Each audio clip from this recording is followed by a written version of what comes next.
Channel medical and nurses तक। आज है 29 अगस्त 2022। कल हो चुका है GMCH चंडीगढ़ का पेपर। सॉरी फॉर दैट कि आपके लिए अभी तक आंसर की अपडेट नहीं की है चैनल पर, बट आज नाइट में हो जाएगी।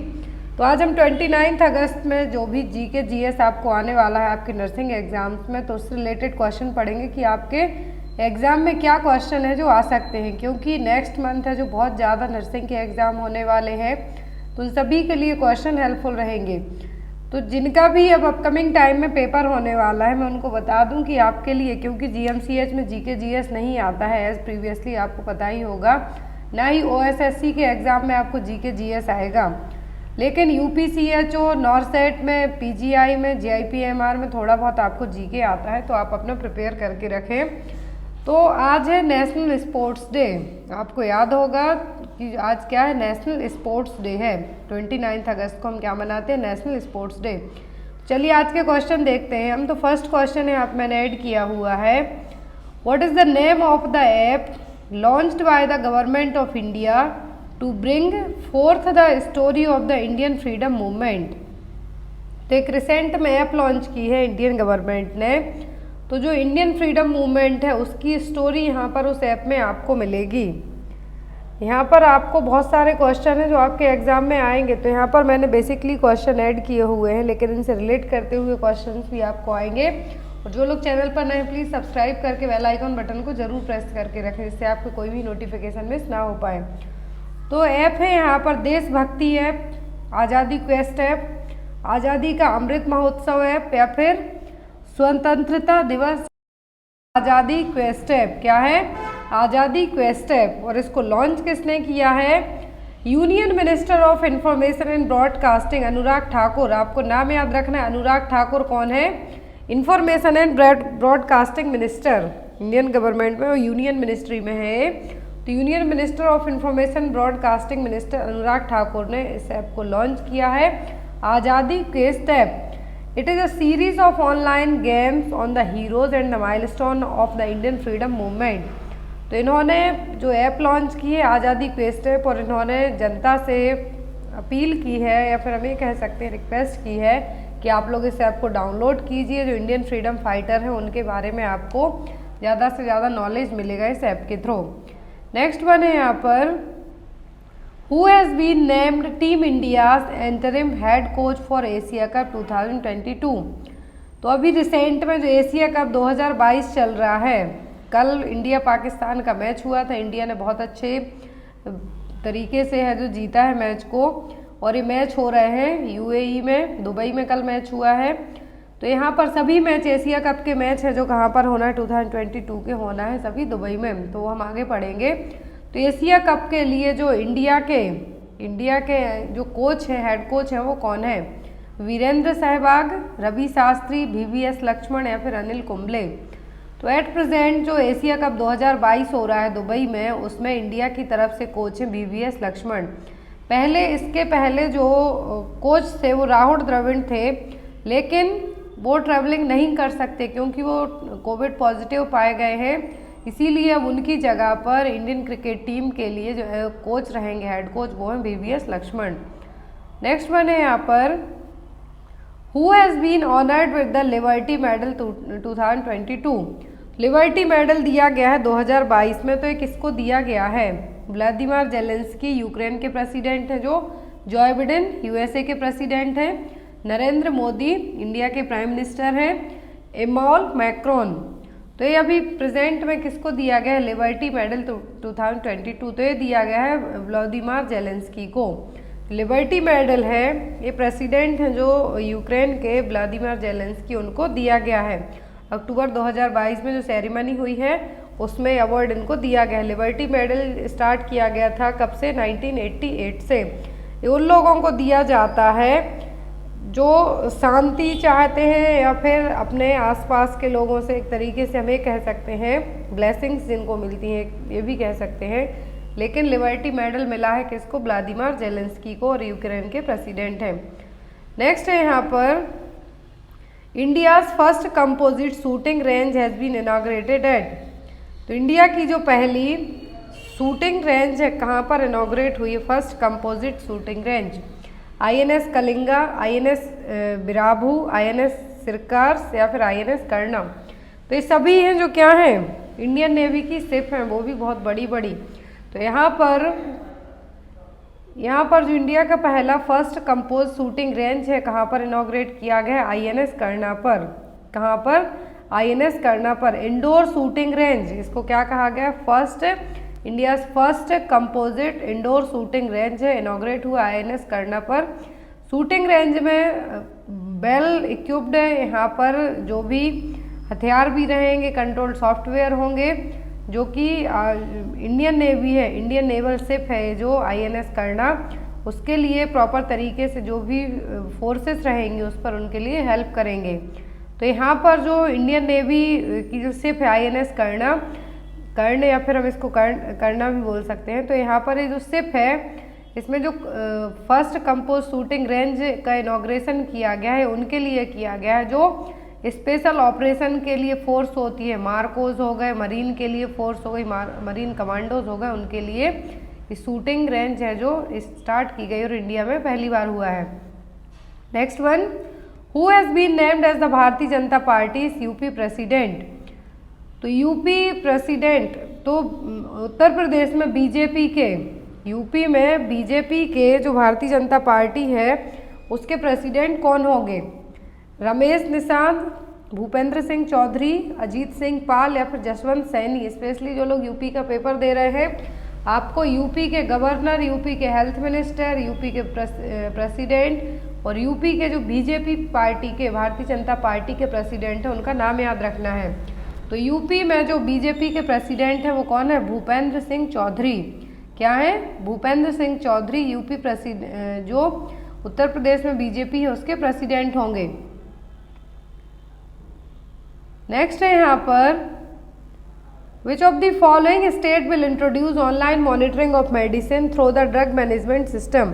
तो रिसेंट में कौन से स्टेट ने ऑनलाइन मॉनिटरिंग के लिए ड्रग्स की, जो ड्रग मैनेजमेंट सिस्टम के लिए एक यहाँ पर ऑनलाइन मॉनिटरिंग स्टार्ट किया है, तो ये किस गवर्नमेंट ने स्टार्ट किया है, केरला ने, उत्तराखंड ने, यूपी ने या फिर मध्य प्रदेश ने। तो ये काम किया है केरल गवर्नमेंट ने। ये इन्होंने इसलिए किया है कि मेडिसिन का कितना डिस्ट्रीब्यूशन हो रहा है, स्टॉक है अवेलेबल या नहीं है, शॉर्टेज हो रही है मेडिसिन की या नहीं, तो वो सभी चीज़ें चेक करने के लिए इन्होंने ऑनलाइन मॉनिटरिंग सिस्टम को ऐड किया है। नेक्स्ट वन है यहाँ पर, who is the current union education minister of India. तो रिसेंट में यूनियन एजुकेशन मिनिस्टर कौन है इंडिया के, धर्मेंद्र प्रधान, ज्योतिरादित्य सिंधिया, मनसुख मांडविया या फिर नन ऑफ द अबव। तो कौन है जो एट प्रेजेंट में यूनियन एजुकेशन मिनिस्टर हैं।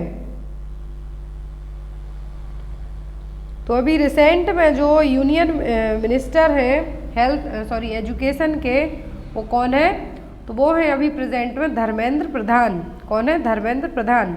अब आपको यहाँ पर जो डिफेंस मिनिस्टर है वो कौन है, राजनाथ सिंह। अमित शाह होम मिनिस्टर है। बेसिक जो मैं नाम बता रही हूँ, आप चाहें तो नोट डाउन कर सकते हैं, आपको याद भी होंगे कि जो यूनियन मिनिस्ट्री में से आपको एग्जाम में यदि क्वेश्चन आते हैं तो फर्स्ट आते हैं राजनाथ सिंह जो कि डिफेंस मिनिस्टर हैं, अमित शाह होम मिनिस्टर हैं, जो नितिन जयराम गडकरी जो कि रोड ट्रांसपोर्ट मिनिस्टर हैं, आपको याद रखना है, निर्मला सीतारमण फाइनेंस मिनिस्टर हैं, जो नरेंद्र सिंह तोमर है एग्रीकल्चर फार्मर्स वेलफेयर के लिए हैं, और जो सुब्रमण्यम जयशंकर हैं एक्सटर्नल अफेयर के लिए क्या है, मिनिस्टर हैं। तो यहाँ पर आपको बेसिक जो मिनिस्ट्री है, आप चाहें तो india.government.in की वेबसाइट पे जाके भी इस पूरी मिनिस्ट्री को एक बार रीड आउट। आदित्य सिंधिया, तो ये मिनिस्ट्री ऑफ सिविल एविएशन और मिनिस्ट्री ऑफ स्टील के लिए क्या है, यूनियन मिनिस्ट्री में है कौन, ज्योतिरादित्य सिंधिया। इनका नाम आपको एग्जाम में आ सकता है, सिविल एविएशन मिनिस्टर हैं, स्टील एविएशन मिनिस्टर। और जो अश्विनी वैष्णव आपने नाम सुना होगा, लास्ट टाइम एग्जाम में आया है, तो ये अभी प्रेजेंट में रेलवे के मिनिस्टर हैं। कौन है, रेलवे मिनिस्टर हैं Ashwini. Kiren Rijiju law and justice minister हैं। आपको जितने भी मिनिस्टर्स के नाम है मैं एक बार याद दिलाती हूँ, प्लीज़ याद रखें। मनसुख मांडविया एट प्रेजेंट में हेल्थ मिनिस्टर हैं। Next one, who is the current vice president of India. तो एट प्रेजेंट इंडिया के वाइस प्रेसिडेंट कौन है, जगदीप धनखड़, वेंकैया नायडू, सुब्रमण्यम जयशंकर या फिर अमित शाह। तो एट प्रेजेंट वाइस प्रेसिडेंट है कौन, जगदीप धनखड़। प्रेसिडेंट है द्रौपदी मुर्मू, लेकिन वाइस प्रेसिडेंट पूछे तो जगदीप धांकड़। नेक्स्ट वन है यहाँ पर, which of the following country has become the fastest ageing country in the European union. तो यूरोपियन यूनियन में कौन सा देश है जहाँ के लोग बहुत ही जल्दी तरीके से एज्ड हो रहे हैं, बुढ़ापे की तरफ जा रहे हैं? फ्रांस, इटली, पुर्तगाल या फिर बेल्जियम। तो कौन से देश में जनता बढ़ रही है बूढ़े लोगों की? तो वो है यहाँ पर पुर्तगाल। क्या है? पुर्तगाल। नेक्स्ट वन है यहाँ पर, India's first observatory to monitor space activity will be set up in which state. तो इंडिया में पहली बार है एक जो स्पेस एक्टिविटी को चेक करने के लिए एक सेटअप लगाया जा रहा है, ऑब्जर्वेशनरी सेटअप। तो ये किस स्टेट में लग रहा है? हिमाचल प्रदेश में, मणिपुर में, अरुणाचल प्रदेश में कि उत्तराखंड में? तो ये सेटअप लगाया जा रहा है उत्तराखंड में। कहाँ पर? उत्तराखंड में। नेक्स्ट है यहाँ पर, which dance form has been nominated by the government of India to the inscribed as UNESCO intangible cultural heritage list. तो यूनेस्को की जो एक कल्चरल हेरिटेज लिस्ट है उसमें इंडिया का कौन सा डांस फॉर्म है जो ऐड किया है? गरबा, गिद्धा, भांगड़ा या फिर लवनी। तो ये डांस फॉर्म से अलग अलग स्टेट के एग्जाम में आते हैं। तो गरबा यहाँ पे ऐड किया गया है रिसेंटली। कौन सा? गरबा है जो इसको जो यूनेस्को की इंटेंजिबल कल्चरल हेरिटेज लिस्ट है डांस फॉर्म की, तो इसको यहाँ पे ऐड किया गया है। 2021 में यहाँ पे ऐड किया गया था दुर्गा पूजा के टाइम पर, लेकिन आफ्टर दैट यहाँ पर अभी ये कंफर्म किया गया है कि गरबा को यहाँ पे नॉमिनेट किया गया है। नेक्स्ट वन है यहाँ पर, India's first hydrogen fuel cell bus has been unveiled in which city. Last जो जीके की क्लास ली थी उसमें मैंने आपको अंडर वाटर ट्रेन बताई थी कि कोलकाता की हुबली रिवर में वो बन रही है। अब यहाँ पर इंडिया का पहला हाइड्रोजन फ्यूल सेल बस कौन सी सिटी में इनॉग्रेट किया गया है? स्टार्ट हुआ है मुंबई में, चेन्नई में, बेंगलोर में कि पुणे में? तो जो फर्स्ट हाइड्रोजन फ्यूल बस है इंडिया में कौन सी सिटी में लॉन्च की गई है? पूना में। पूना में जो पहली हाइड्रोजन बस को क्या किया गया है? लॉन्च किया गया। Ministry of science and technology union minister जो जितेंद्र सिंह है उन्होंने इस बस के लिए हरी झंडी दिखाई है। ये पहली इंडिया की फर्स्ट और इंडिया में ही बनी, पहली तो है ही लेकिन इंडिया में ही बनी हाइड्रोजन फ्यूल बस है। पूना में इसका इनॉग्रेशन किया गया है, वहाँ पर ही चलेगी। Next one, Chandigarh international airport will be renamed after. तो चंडीगढ़ इंटरनेशनल एयरपोर्ट का भी नया नाम क्या रखा जाएगा? उधम सिंह, सुखदेव थापड़, शहीद भगत सिंह या फिर करतार सिंह सराभा। तो चंडीगढ़ इंटरनेशनल एयरपोर्ट का नाम चेंज किया जाएगा। अब एट प्रेजेंट में आप देख सकते हैं तो 2021 से 2022 के बीच में इवन बहुत सारी सिटी के नाम चेंज हो गए, रेलवे स्टेशन के नाम चेंज हो गए। अब यहाँ पर एयरपोर्ट पूछा है तो वो कौन सा है? शहीद भगत सिंह। पंजाब गवर्नमेंट और हरियाणा गवर्नमेंट ने एक तरीके से हम कह सकते हैं कि दोनों ने मिलजुल के सहमति जताई है कि चंडीगढ़ इंटरनेशनल एयरपोर्ट है अब इसका नाम जो फ्रीडम फाइटर थे शहीद भगत सिंह उनके नाम पर रखा जाएगा। तो पंजाब के चीफ मिनिस्टर कौन है? भगवंत मान। और जो हरियाणा के चीफ मिनिस्टर हैं मनोहर लाल खट्टर, वो इन दोनों की सहमति से अब यहाँ का नाम बदल के क्या रखा जाएगा? शहीद भगत सिंह। नेक्स्ट वन है यहाँ पर, India's first indigenously developed RT-PCR kit for testing monkey pox disease has been developed by which company. तो भारत की पहली, भारत में ही बनी RT-PCR किट जो कोविड के लिए बनी थी वैसे ही मंकी पॉक्स के लिए बनी है। तो कौन सी कंपनी ने बनाई है? MBO limited, Transasia biomedicals, Kalantha biotech private limited, AGD biomedicals private limited. तो कौन सी कंपनी ने पहली, इंडिया की पहली RT-PCR kit for testing for monkey pox के लिए बनाई है? तो वो बनाई है ट्रांसेसिया बायोमेडिकल्स ने। किसने? ट्रांसेसिया बायोमेडिकल्स ने इंडिया में पहली जो किट बनाई है मंकी पॉक्स को डायग्नोस करने के लिए, जो आंध्र प्रदेश की जो कंपनी है इसने इसके लिए बनाया है। और यहाँ पर अभी तक इंडिया में बात करें तो ओनली 9 केस हैं जो रिपोर्ट हुए हैं मंकी पॉक्स के। नेक्स्ट वन है यहाँ पर, what is the name of the India's first indigenously build aircraft carrier. तो भारत का पहला, भारत में ही बना पहला एयरक्राफ्ट कैरियर कौन सा है? IAS विक्रांता, IAS Virat, IAS Arihant या फिर IAC विशाल। तो पहला जो बना है वो क्या है, IAC विक्रांत। कौन सा है, IAC विक्रांत, जो कि सितंबर 2022 को, क्या है, सितंबर 2022 को भारत में ही बना है, स्वदेशी हम जिसको कह सकते हैं। तो क्या है, IAC Vikrant, Indian aircraft carrier है जो विक्रांत इंडिया में ही बना है। 2 सितंबर 2022 को यहाँ पर है जो आर्मी के लिए दे दिया जाएगा। नेक्स्ट है यहाँ पर, how many medals are won by the Indian wrestling team at under twenty world championship. तो अंडर-20 वर्ल्ड चैंपियनशिप में इंडिया ने कितने मेडल जीते हैं, 15, 20, 16 या फिर 14। तो इंडिया ने टोटल जो मेडल जीते हैं अंडर-20 वर्ल्ड चैंपियनशिप में, तो कितने जीते हैं, 16 मेडल्स। कितने, 16 मेडल्स जीते हैं। और यहाँ पर जो मेडल्स जीते हैं, तो यहाँ पर ये मेडल्स में गोल्ड मेडल भी है, सिल्वर भी है और ब्रॉन्ज भी है। तो यहाँ पर 1 गोल्ड मेडल है, 16 मेडल में से 4 सिल्वर हैं और 11 ब्रॉन्ज मेडल हैं। नेक्स्ट वन है यहाँ पर, who has been appointed as the executive director of Indian monetary fund. Indian monetary fund IMF का फुल फॉर्म आता है, तो क्या है, sorry, international monetary fund, international monetary fund. तो इंटरनेशनल मॉनेटरी फंड के अभी रिसेंट में इंडिया की तरफ से जो एग्जीक्यूटिव डायरेक्टर हैं वो कौन बने हैं, सुरजीत भल्ला, अरविंद सुब्रमण्यम, रघुराम राजन या फिर कृष्णमूर्ति सुब्रमण्यम।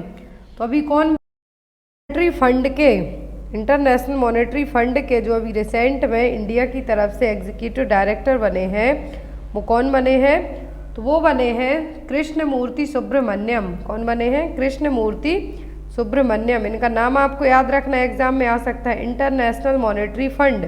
क्या है, इंटरनेशनल मॉनेटरी फंड, एग्जाम में आपको आता है इंटरनेशनल मॉनेटरी फंड के बारे में। तो जो इंटरनेशनल मॉनेटरी फंड है, एक एजेंसी है जिस भी देश के लिए क्या होता है, पैसों की ज़रूरत पड़ती है तो उनको लोन देगी या फिर जो भी ज़रूरत होती है उसमें हेल्प करेगी। तो इसका हेडक्वार्टर वॉशिंगटन DC में है। और यहाँ पर इसके यदि जो फर्स्ट डिप्यूटी मैनेजिंग डायरेक्टर पूछे तुम्हें, गीता गोपीनाथ। नेक्स्ट है यहाँ पर, new India book was launched on the death anniversary of which leader. तो न्यू इंडिया बुक का लॉन्च किया गया है एट प्रेजेंट में, तो किस लीडर की डेथ एनिवर्सरी के इसको किया गया है, न्यू इंडिया बुक का नाम है न्यू इंडिया बुक। तो यहाँ पर इस बुक का भी लॉन्च किया गया है अरुण जेटली की डेथ एनिवर्सरी की दिन। किसके दिन, अरुण जेटली की जिस दिन डेथ एनिवर्सरी थी उस दिन इसका लॉन्च किया गया है। यदि आपको एग्ज़ाम में आता है और इसको लॉन्च किया है किसने, वेंकैया नायडू ने। बुक का नाम रखा गया है न्यू इंडिया, बुक का नाम क्या है, न्यू इंडिया, बुक का नाम है न्यू इंडिया। लॉन्च किया है इसको वेंकैया नायडू ने। और इसको इसके जो ऑथर हैं वो आपको एग्ज़ाम में आ सकता है। तो इसके ऑथर हैं एनी बेसेंट, आपको याद रखना है, न्यू इंडिया जो बुक है इसके ऑथर हैं एनी बेसेंट। नेक्स्ट है यहाँ पर, who has become the first Indian women wrestler to win gold at under twenty world wrestling championship. तो अंडर-20 वर्ल्ड रेसलिंग चैम्पियनशिप है, क्या है, वर्ल्ड चैम्पियनशिप है यहाँ पर। तो इंडिया की तरफ से जो गोल्ड मेडल है किसने जीता है, सोनम मलिक ने, प्रियंका ने, अंतिम पंघाल ने या फिर आरजू ने। तो यहाँ पर ये जो अवार्ड जीता है किसने जीता है, तो ये जीता है अंतिम पंघल ने, जो कि 17 साल की हरियाणा की रेसलर है, जो कि इंडिया की पहली इंडियन वुमेन बन गई है जिन्होंने अंडर-20 वर्ल्ड रेसलिंग में क्या जीता है, वर्ल्ड रेसलिंग चैम्पियनशिप में गोल्ड मेडल। क्योंकि एक ही गोल्ड मेडल मिला है इंडिया को, टोटल कितने मिले हैं, 16, जिसमें से 11 ब्रॉन्ज है, सॉरी 4 ब्रॉन्ज है और 11 सिल्वर है एंड 1 गोल्ड है। नेक्स्ट वन है यहाँ पर, Dahi Handi has been organised as an official sport in which state. Dahi Handi के लिए अभी किस स्टेट की गवर्नमेंट ने कहा है कि ऑफिशियल तौर पर एक स्पोर्ट्स माना जाएगा, उत्तर प्रदेश ने, दिल्ली ने, गुजरात ने कि महाराष्ट्र ने। तो दही हांडी जो जन्माष्टमी के दिन हम दही हांडी फोड़ते हैं वही है यहाँ पर। तो as an sport, official sport के तौर पर माना जाएगा कहाँ पर, महाराष्ट्र में। नेक्स्ट वन है यहाँ पर, in which year Asia cup cricket tournament was established. तो एशिया कप टूर्नामेंट है, कब इसकी स्थापना हुई थी? अभी इस बार खेला जा रहा है, तो इसकी स्थापना हुई थी 1983 में। कब हुई थी? 1983 में, 1983 में जितने भी एशियन कंट्री हैं उनके लिए इसकी स्थापना की गई थी। नेक्स्ट वन है यहाँ पर, India won the inaugural Asia cup tournament 1984, who was the captain of the team. तो 1983 में पहली बार है जो क्या हुआ था, एशिया कप क्रिकेट टूर्नामेंट की स्थापना की गई थी, लेकिन इंडिया ने 1984 में ही एशिया कप टूर्नामेंट जीता था। तो उस टाइम पर इंडिया की तरफ से कैप्टन कौन थे? कपिल देव, रवि शास्त्री, सुनील गावस्कर या फिर मोहिंदर अमरनाथ। जब 1984 में इंडिया ने एशिया कप जीता था टूर्नामेंट, तब उस टाइम पे जो इंडिया के कैप्टन थे वो कौन थे? सुनील गावस्कर। नेक्स्ट वन है यहाँ पर, Asia cup 2022 will be played in the T20 format, when was the only other time the tournament was played in this format. That means अभी आपने जब मैच आप देख रहे हैं, अभी अगस्त से सितंबर तक ये चल रहा है, दुबई में हो रहे हैं पूरे मैच, तो यहाँ पर जो T20 फॉर्मेट में खेले जा रहे हैं, मतलब 20 ओवर में आपको पूरा जितने भी रन बना लो आप, वही है, तो T20 फॉर्मेट में खेले जा रहे हैं यहाँ पर। तो इसके पहले और कब T20 फॉर्मेट में खेले गए थे? 2010 में, 2016 में, 2012 में कि 2018 में? तो इसके पहले खेले गए थे 2016 में। अभी इस बार भी T20 फॉर्मेट में ही हो रहा है एशिया कप 2022, लेकिन इसके पहले 2016 में भी खेला गया था। कब खेला गया था? 2016 में भी ये खेला गया था। ये टूर्नामेंट है, रोटेशन वाइज चलेगा, ओडी और T20 फॉर्मेट में रहेगा, ओडी और T20 फॉर्मेट में रहेगा। तो अभी ये 2016 में खेला गया था इसके पहले, अब 2022 में खेला जा रहा है। नेक्स्ट वन है यहाँ पर, और आपको ये भी याद रखना है कि जो एशिया कप टूर्नामेंट है, यहाँ पर इंडिया कितने बार जीत चुका है एशिया कप टूर्नामेंट? तो इंडिया ने टोटल 7 बार है जो जीत लिया है। कितने बार? 7 बार इंडिया है जो ये टूर्नामेंट जीत चुकी है। नेक्स्ट वन है यहाँ पर, which edition of Asia cup is being played in 2022। तो यहाँ पर 1983 से तो खेलना स्टार्ट हुआ, अब 2022 में जो एडिशन खेला जा रहा है वो है 15वें नंबर का एडिशन। कब का? 15वें नंबर का एडिशन। और ये स्टार्ट हुए रिसेंट में ही 26 अगस्त से चलने वाले हैं जो एशिया कप टूर्नामेंट, सितंबर 11, 2022 तक। कब तक? 26 अगस्त से लेके 11 सितंबर 2022 तक के मैच चलने वाले हैं। तो इस बार 15वां एडिशन खेला जा रहा है। Next one, who will lead the Indian cricket team in Asia cup 2022 tournament. 2022 में एशिया कप टूर्नामेंट की तरफ में कौन है जो इंडियन क्रिकेट टीम को लीड करेगा, या फिर अमेजिंग कैप्टन कह सकते हैं, तो वो है रोहित शर्मा। कौन है? रोहित शर्मा। KL राहुल यहाँ पर वाइस कैप्टन है और ऋषभ पंत यहाँ पर विकेट कीपर हैं। तो यहाँ पर आज की क्लास के लिए, जीके की क्लास के लिए इतना ही। जो नेक्स्ट क्लास होगी वो हमारे नर्सिंग सब्जेक्ट की रहेगी। Thank you for watching us, bye bye.